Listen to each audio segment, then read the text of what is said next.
Hi, and welcome to Tony's Cool Tools. Today you're in store for a treat. If you're new, thanks for stopping by. Today we're on a road trip. We're at Sustainable Heating Solutions in central Wisconsin. This is the HeatMaster dealer that installed my unit.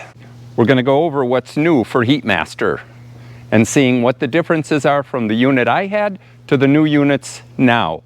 In my video 37 and 40, there was so much interest on the outdoor wood boilers, I figured I'd go visit an expert on this.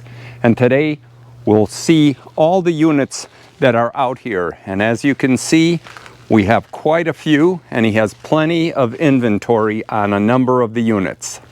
Well, I'm here with Karl Schwingel from Sustainable Heating Solutions.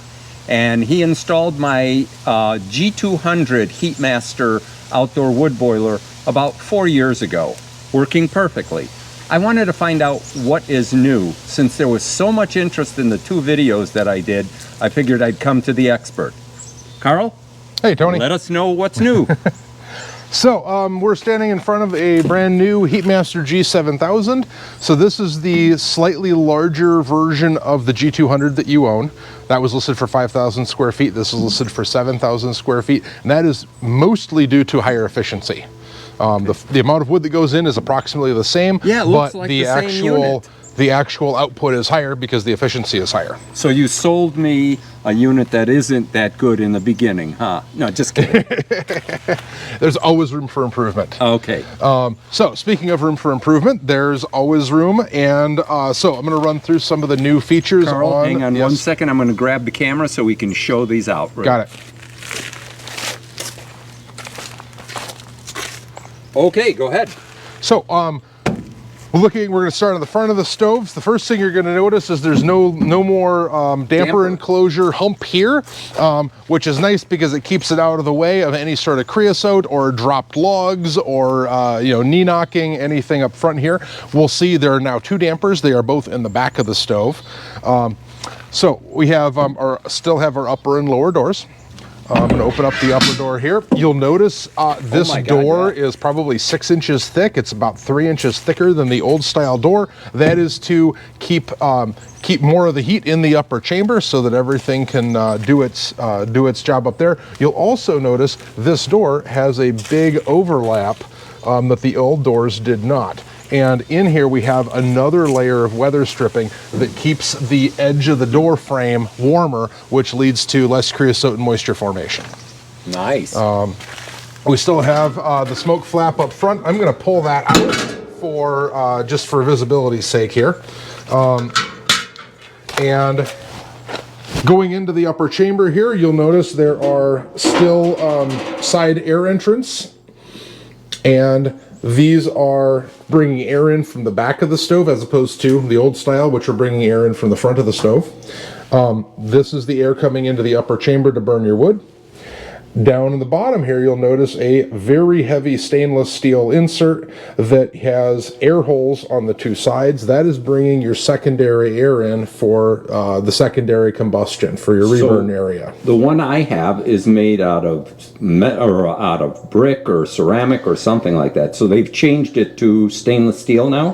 Correct. So that was one of the major wear parts in the old stoves, and everybody else has this as well. HeatMaster's the first one to step in and do the that area out of heavy-duty stainless. Now you'll see the entire bottom of the stove is all that cast refractory, but that wear point is now a heavy-duty stainless steel.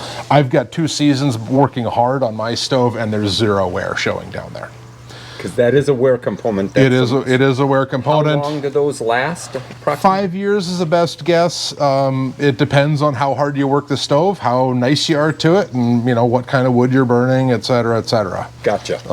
But I've got 2 seasons now with 0 wear, so that's a good sign for the longevity of that component. Well, HeatMaster is the leader, it seems. Seems like it. So then we're going to go to, you'll notice there is now a single point latching on this side as opposed to the double point latching handle. Still got the same adjustable roller bearings, full adjustability, all of that. So now going down into the lower chamber, this is where the magic happens. So again, you'll notice a very thick bottom door. with a fiberboard. This is a replacement item. You'll get a few years out of it. because nothing stands up to the blowtorch burn down there. And so you got to have something that can wear out and get replaced with minimal expense. Okay. So down here, you will notice, so now we have our clean out plug. That's so sweet. The flue gases that come down from that upper chamber with additional air mixed in now are going to go backwards towards the back of the stove. They go around the corner and they come out through this tunnel over here. That gives you a long period of time to finish your combustion. Mm-hmm. The flue gases then go across the front of the stove and around this side. And you'll notice that over on this side, you've got a big wide open area, and this is where the vast majority of your ash will accumulate. So the fly ash that I collect, that's going to be over here. Yep, the vast majority of that's going to be over on this side of the stove. And then the flue tubes are now all bundled together in one corner behind that brick. So that's one key thing you got to make sure you do is when you clean the bottom of the stove out, that you get that ash out from under those flue tubes. Okay, so that the thing you're holding right there, you have to unscrew that and use a cleaning tool to pull all the fly ash out? We'll look at the cleaning tools in a minute. Okay. But the center should not need much cleaning at all. Oh, just the outsides? Just the outsides, yep. The center will just need cleaning if you've got things like gravel or nails or anything like that that don't burn. Gotcha. Anything that does combust will get carried away and deposited as fly ash over on that side. Hopefully you don't have metals that you're putting inside like nails when you say, but people are still burning. I burn cut up chunks of pallets and things like that, and so it's not an issue. It's not my primary fuel source, but I go through and do have to clean out that bottom tunnel because the nails don't burn up. They Correct. can fall down and just sit there. So Okay. Along the side here, it's going to look generally like yours. You've still got your two handles. The big change is that the control box is now in back. Okay, why don't you explain what we have here, the two handles? So our two handles, we have in front here, we have our flue bypass. So the smoke bypass. Correct. It opens, it goes over center, it opens, closes, and has will also kick on the draft fan. So when you go to load the stove, if you have to load it when there's a fire inside, which if you can avoid it, you do, but sometimes you got to do what you got to do. You can open the flue bypass, crack the door. It will exhaust that smoke that's in that upper chamber up the chimney, so you don't get it in the face. Gotcha. Here is our flue tube cleaner handle. So this. Again, you'll notice this just lifts and just drops clean. And that's what it should do. Yeah, and that is, there are spirals inside the flue tubes in this that both spin the flue gases and strip more heat off of them, as well as scrape off any fly ash or anything that may end up deposited in those tubes. Gotcha. So now, upgrade here, we have we have the same controls, the same basic Siemens logo controller. This is an industrial controller, incredibly durable. We have our power switch. We have a circuit breaker for the fans now. We've had that for a couple of years, and then our cold start button. And then operating tips. A metal box as opposed to a plastic one. It's now a metal box. It's got a nice little rain lip there that ends up way up underneath that, so you keep any rain and moisture out. And I've got operating tips in here, and then on the back side of this panel is the wiring diagram for service purposes. Well, that's pretty nice. So now we're on the back of the stove. We're going to show you what's inside the back. Wow. So that's changed a lot. Yeah, one of the big new developments since your stove, Tony, since the G200s is they are now spray foamed. So that reduces the standby loss dramatically off the stove, losing heat out to the environment. Makes a big difference in the actual real world efficiency. The other thing you'll notice is that we now have two dampers back here. So instead of your G200 operating with a single damper that then has two ports that allow air to go into the upper and lower chamber, this has an upper damper that allows air into that upper burn chamber to smolder the wood and create the smoke. And then it has a lower damper that introduces air through that stainless steel plate we looked at that is controlled by this right here, which is the oxygen sensor. So this is looking at the flue gas components that are going up the chimney, just like the oxygen sensor in your car or truck. And it is adjusting this bottom damper to make sure that there is always enough excess oxygen in that exhaust stream to burn up all of the smoke. Gotcha. And so this damper will operate between 10 and 100% open to make sure that your exhaust is as clean as possible. And there are adjustments you can make based on information in the owner's manual to optimize for the type and size of wood that you're burning. Okay. Now what else? I see all kinds of bags and stuff down there. Yeah, so all other things we've got in here, we've got our cleaning tools. We've got one for cleaning the big chamber in the bottom. We've got one for cleaning the tube, that little U-shaped tube in the bottom. We've got our bag with our handy fashionable HeatMaster ball cap, a moisture meter, and a headlamp. Oh my gosh. I didn't get all of that. Well, I did get the moisture meter, which is I'll awesome. make sure you get a ball cap before you leave. All right. We've got water sample bottles here for taking water samples for maintaining your warranty. We've got our jug of water treatment that comes with the stove for the first season. We've got a handle for removing that clean out plug in the bottom, because that can get real hot, and this is a nice way to hold on to it. We have a couple of extra closure plates for closing up where your underground pipes come in. So the other things we've got back here, you can see we've got supply ports and return ports for connecting your pumps and supplying heat to a couple different buildings. We've got a clean out port up here. You can just loosen these 4 nuts, tip this handle out, and you can get access in there for your seasonal cleaning. We've got a fan motor. You can just unplug. You can loosen these 4 nuts and just rotate it a few degrees and pull it out to get in there for quick cleaning and service work. And then we've got, you can remove the entire fan mount assembly for a deep cleaning, seasonally. And always remember to plug your fan back in. I know, that was my problem. I almost called you. I forgot when I cleaned out the unit. You wouldn't be the first, you won't be the last. Yeah. Now, unlike my unit where this whole section pivots out, the turbulators, are they behind here? The turbulators, there are, I believe, 12 of them in this stove, and they're right here. Okay. So they're visible right through here. And that's where you have to clean them, or like with a vacuum or whatever? Yep, I just do a vacuum with a drywall dust bag, a shop vac with a drywall dust bag, and I just have a putty knife, just for a little bit of a scraper, just for scraping off any little crusties. But you'll take out this, and you'll take off this cap. So that you've got you can reach your entire arm in there and get to all the nooks and crannies and everything. And you should have, in normal operation, you should have nothing but some fly ash up here. And that's what I have with mine, is the fly ash. Yep. Now, how often do you recommend cleaning that?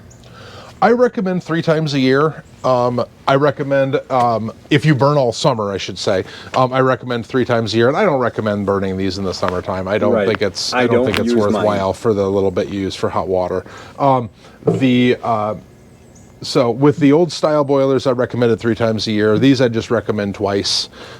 So just check it mostly once in the middle of the heating season. You always get that, that December, January thaw where you've got a couple of months runtime, and then, it gets warm for a weekend. Just pop it and look in. You don't even necessarily have to clean it. You just want to look at it quick, make sure that you don't have any deposits, any real nasty stuff up there, no dead birds, that sort of thing, and then clean it out at the end of the season.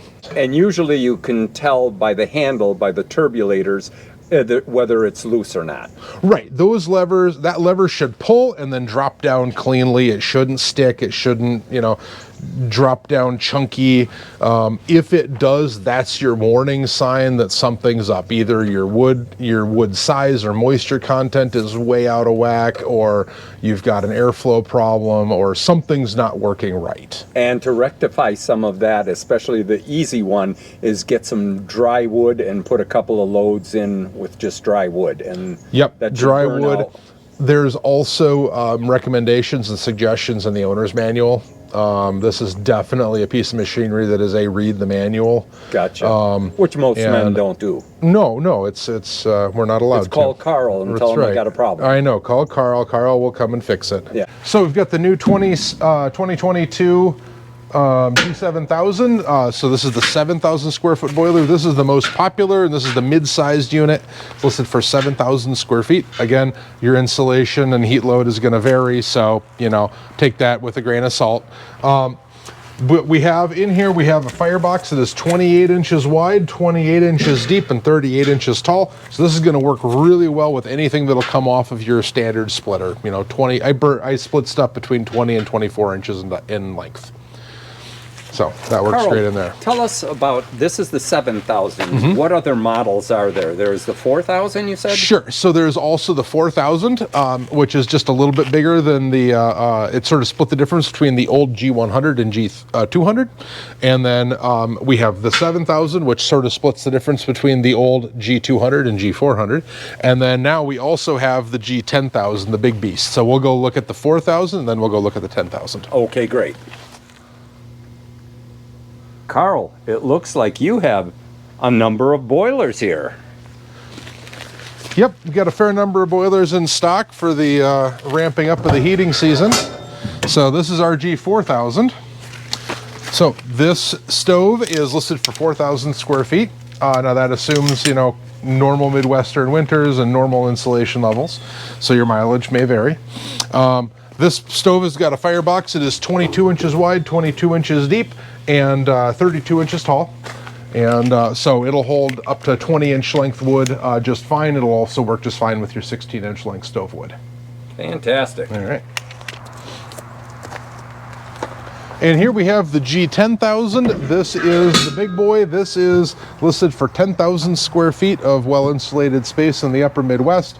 This is the same firebox width as the G7000 that we just looked at, but is 41 inches deep instead of 28 inches deep.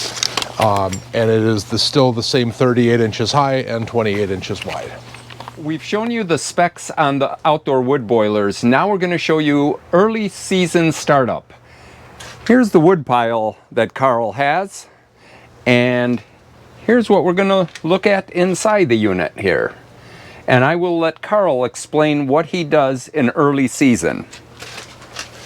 Hey Tony, so what I do in the beginning and end of the heating season, we don't need really any heat during the course of the day, but we do want to have heat available in the evening. So what we're going to do is in the morning, I've come out and I just shut off the stove. There was a good little pile of coals in here, as you can see. Now it's getting to be evening and I want to light the stove up for the evening. Rather than letting it smolder all day and potentially cause problems and waste wood, I'm just going to start with what we've got right here. So all I'm going to do is I'm going to come around the side here. I'm just going to hit my cold start button. You can hear the fan start up. I'm going to take my propane torch for all of, probably 20 seconds here. Just kind of light the coal bed all the way around. You could do this with a match and some paper, an old Amazon box, whatever.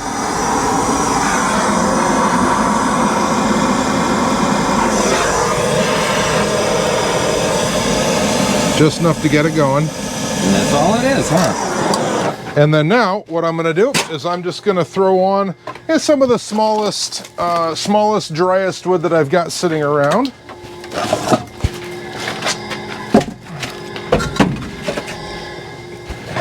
Probably a couple pieces here could stand to get split down a touch. We'll throw on just any of the small stuff that's floating around.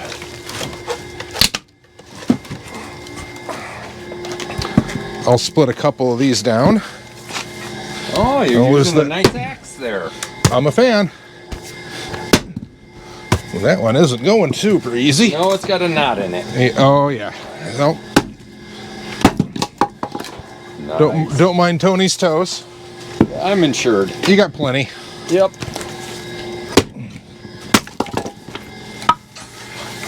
That's about all the splitting of this stuff I do.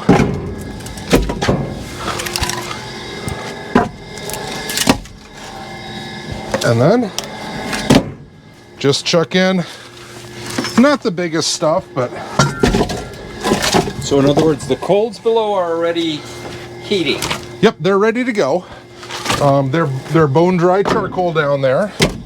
And all we're gonna do is load it up like that, and then I'll throw on the very top, this time of year, on the very top, I'll throw a couple of just the big gnarly chunks.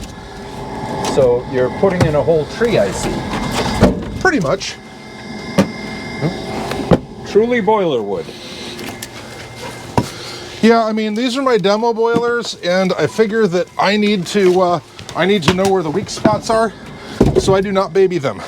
So you're testing this. This is your, as you say, demo mold. Well, I mean, this is so that hopefully I can cause any problem that is going to arise and learn how to deal with it before my customers do. So when somebody calls me with a problem, I know what I've already seen it. Problem is, I can't break this thing. I've been trying, but I have had no issues with it at all. This is serial number 8. Like, wow. 08, 8th one off the assembly line. So there's a few oddities with this one that you will not see in the brand new ones, but and so we're up and running, and just gonna hit my flue tube cleaners. Those should pull and drop just like that. That easy. Yep, no sticking, and they just pull and drop. We can watch the controls here, the old style air box. But we can see our running O2 number here. So instead of it started out at 20, which means we are consuming most of the oxygen that is going through the stove right now with the fire.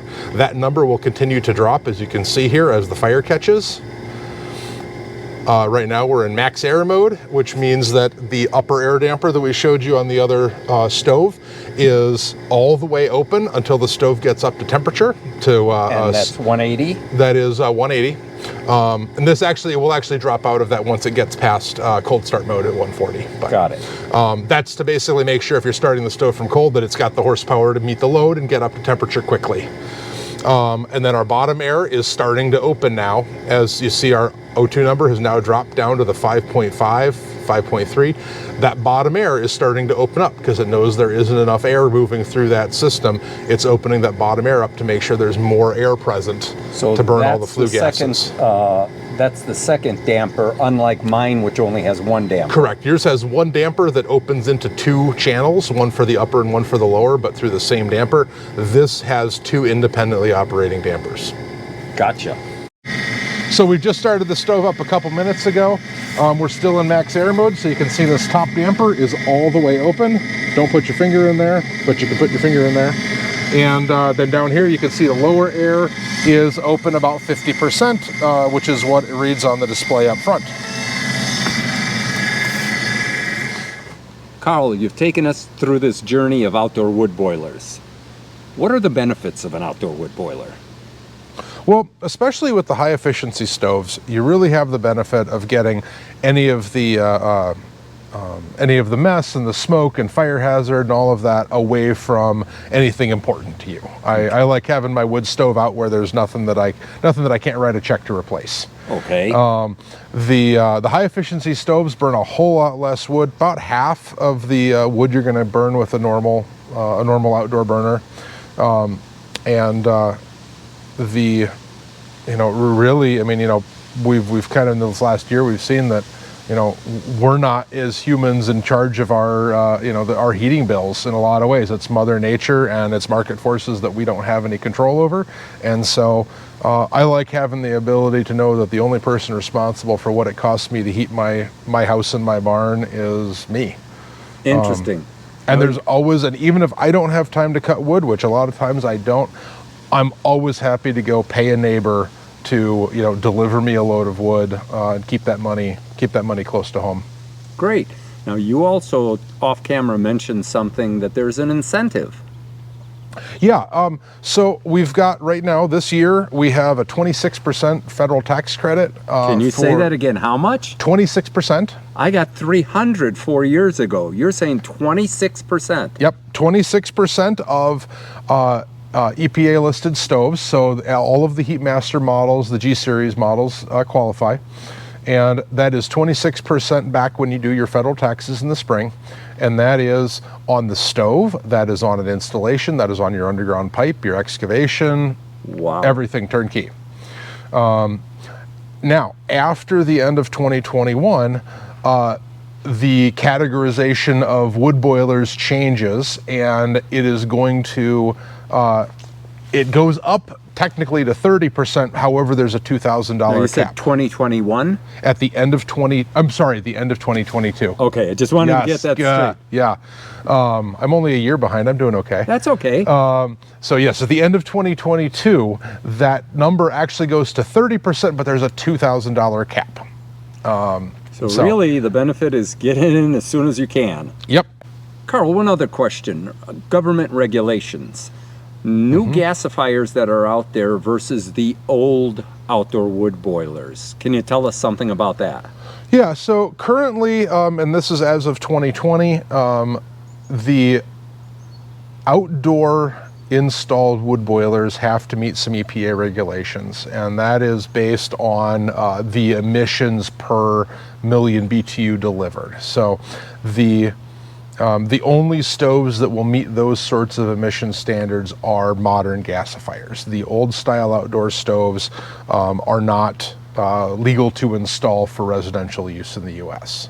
Wow. And as of when then? As of 2020. So. They are legal to install if they are burning coal, because coal is not under the wood-fired emission standards. They are also still legal to install for commercial applications because it's residential wood heating appliances. And how about other materials such as wood chips or anything? Where does that fall?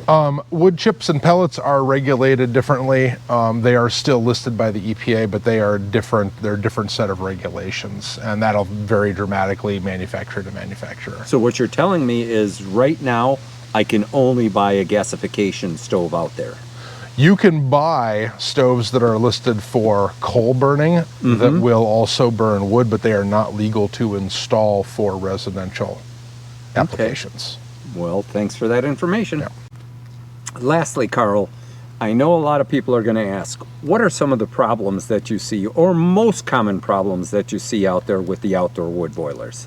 Well, my specialty is really in the gasifier stoves. The vast majority of the problems that I see are wood issues or operator-induced issues, which most of the time just comes in the form of either overloading the stove, during really mild weather, and or shoving wood in that is not really the right wood for that stove, or just throwing armloads of wood into a gasifier like this. Air is lazy, it's going to follow the easiest path, and if you just throw an armload of wood into the stove and you don't actually set it in there and lay it out, the air is going to find the easiest path through, and you no longer get the true gasification that you would be getting otherwise with the stove. Well, that's good to hear that there's not many problems other than probably owner issues or wood issues, burning green wood, which we all know that gasification units like nice dry wood. They do. You've got some cheats and some tricks that you can do to get around that with these stoves, because they have the computerized control. You can adjust some of the parameters. But as it's commonly said, water doesn't burn. So understood. You can cut and split the wood and let Mother Nature do the job of drying it out for you, or you can cut more wood and shove it into the stove to dry it out in the stove. You get to choose. So, Karl, I know you install outdoor wood boilers, but what else do you do? Well, here at Sustainable Heating, we primarily focus on the outdoor wood boiler world. We also do a fair amount of residential and commercial hydronic heating. That's heating using hot water. We try to focus on wood boilers. We do a little bit of commercial and industrial wood chip and pellet boiler heating. We do sales and service of solar water heating equipment, and are getting more into doing hydronic heat pumps. So using heat out of the air to make hot water for heating purposes. So That's interesting. We may have to do a separate video on that one. sounds good. Well, I hope you found this interesting and entertaining, and if you did, please like, share, and subscribe, and give me a thumbs up, please. And also, remember, pass it forward, make the world a better place. And don't be a tool, watch Tony's Cool Tools. Thanks.